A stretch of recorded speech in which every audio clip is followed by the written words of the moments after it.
Well, hi everybody. It's a brand new year, and Jeff and I are here Crazy. back to talk to you about some stuff that might matter in your life. Absolutely. You New think that'll decade, by the happen? way. New decade. Well, some people argue that it isn't. I don't get involved in that argument if I can help it. But we're actually going to start with a golf question, Okay. and then we'll talk about what we're talking about. Okay. Have you ever suffered on the golf course? Never. Never. Not once. It's the most obvious question in the world. I know. That's why we play golf. To suffer. To suffer. Suffer as Christ suffered. Share the sufferings of Christ. You know, all that good stuff. Okay, now you've walked right into my trap here. Sorry. No, we're going to talk about suffering. This series is called 6 Degrees from Suffering. Yeah. And we're going to look at some of the lessons or the ways we graduate kind of from our suffering. And one of the questions I always wrestle with is, well, what even counts as suffering? You know, so we joke, I play golf to suffer like Jesus, but Right. that's not really Jesus' suffering. Right. There's a comedian, Brian Regan, who talks about suffering, and he had something horrible that had happened, and he went to the emergency room, and they said, what's your pain threshold? Oh, yes. And he said, well, I knew I couldn't take 10 because that had to be childbirth.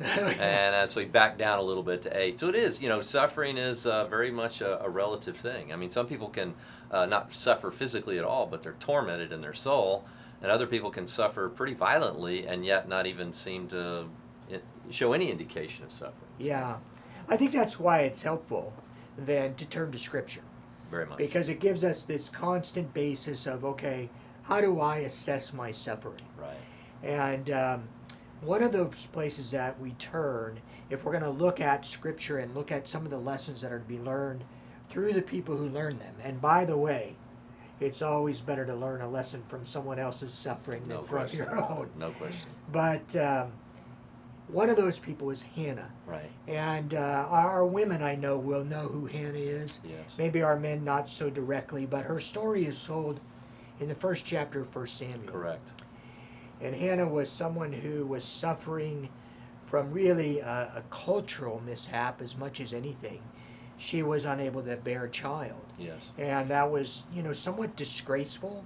And it was even worse in her case because she was one of 2 wives. Correct. And the other Which wife, we see repeated in Scripture We a do. number of times. Yeah, we do. And Rachel and Leah. right. Yeah. And as much as her husband loved her and kept telling her, I love you, the other wife gave her major grief over the fact that she couldn't bear a child. Yes. And when we find her in 1 Samuel 1, she is in great despair, isn't she? She really is. In fact, it goes to the point that she answers and says, no, my Lord, in response to Eli, says, I am a woman oppressed in spirit, and I've drunk neither wine nor strong drink, and I have poured out my soul before the Lord.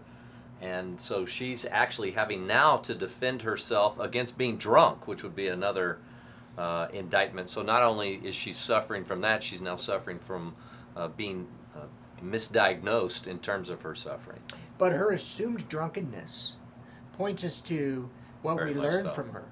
Her assumed drunkenness came from the fact that she was so overwhelmed. She was speaking just kind of almost gibberish before the altar of God. And she was praying and pouring out her soul. What her suffering did was drive her to God. So much so she was just, I'm not even going to be embarrassed about Correct. my state. I'm just going to God with all of my emotions right out in front. And all of my grief and my pain right out in front. And I'm going to say, God, I'm suffering right in front of you. As a pastor, Jeff, now as a pastor, and obviously we do a lot of pastoral duty, I try to always lead people back to the Psalms. So there's a sense sometimes people that begin to follow Jesus and they say, well, I can't express this, otherwise it will look like faithlessness. And I think what's very important to understand is when you are suffering, going to God, even in despair, even questioning, even maybe with some accusations that are in your soul, it's not like he doesn't know they're there already, is actually an act of incredible faith. Because the inverse is, well, then I'll run the other way from God. Either God doesn't exist, or I'm angry at God, or I'm not going to God. And that's a movement away. And very much you see suffering it always seems to be a fork in the road with people's journeys. They either turn their backs on God or they run to God. And that's what we see here, certainly with Hannah, is that she's running to God. So the first greatest principle in suffering is when we suffer, not if we suffer. Even Jesus said, if you're seeking the kingdom, you're going to undergo these tribulations, these persecutions. Paul told Timothy, those who desire a godly life will be persecuted, which always leads to suffering. So when that occurs, we run to God. We pour out our hearts towards God. That is the greatest counsel, not just finding a solution. Men are fix-it guys. We always try to fix it with our wives, with our kids. No, the greatest counsel is run to God. Let God speak in the midst of your suffering. Wow. Well, that's a very, very important lesson, and one that you may have to reckon with in your own prayer time, even this week, depending on what's going on in your life. But it's our first great lesson or degree from suffering, is that we're reminded to go to God. Yes.